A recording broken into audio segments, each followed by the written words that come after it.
Hello friends, welcome Dugu मामा kitchen को। आज आसतु बनइबा गोटे नुआ रेसिपी मटर मशरूम रो।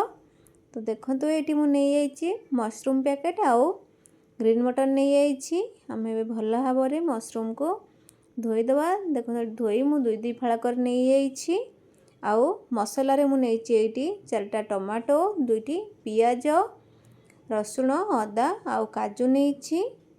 तापर आम मशरूम को एबे फ्राए करिबा। तेल दे मशरूम को दबा, तापर अल्प टिके हलदी गुंड दबा। एबे मशरूम रो पानी आसलानी, तबे मशरूम भाजला बेले फास्ट आम हाई फ्लेम रे दबा, तापर आम लो दबा। ये आमर देखंतु मशरूम एबे भाजा हो जाइछि। आम कड़े तेल दे पियाज दबा आउ तेजपत्र दे दबा। पियाज को आम गोल्डन ब्राउन हवा जाए फ्राए करिबा। पियाज फ्राए हो सारा पर आम अदा रसुण आउ काजूर पेस्ट दे दबा। देकी आम एमती भल भाव गोले दबा, जमती मसला भल भाव टिके सिझी आसीबो।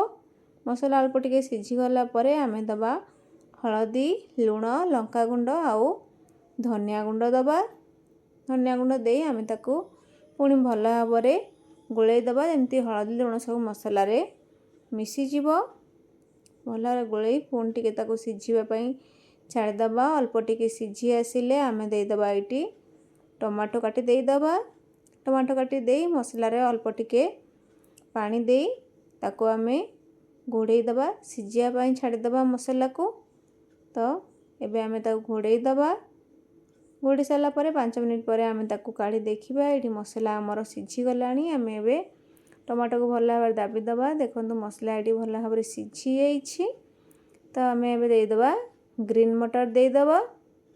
मटर दे आम ताको भल भाव एमती गोले दबा, जमती मसला रे भल भाव ग्रीन मटर कषी हो भल भाव मसला रे मिसी जीवो।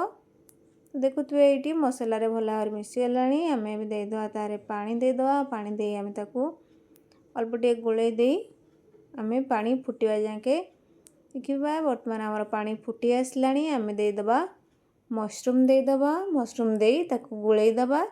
मशरूम को एबे आम सिझीबा पई छाड़ीदबा। मशरूम सिझी आसिले आम देदबा कटा धनिया पत्र देदबा।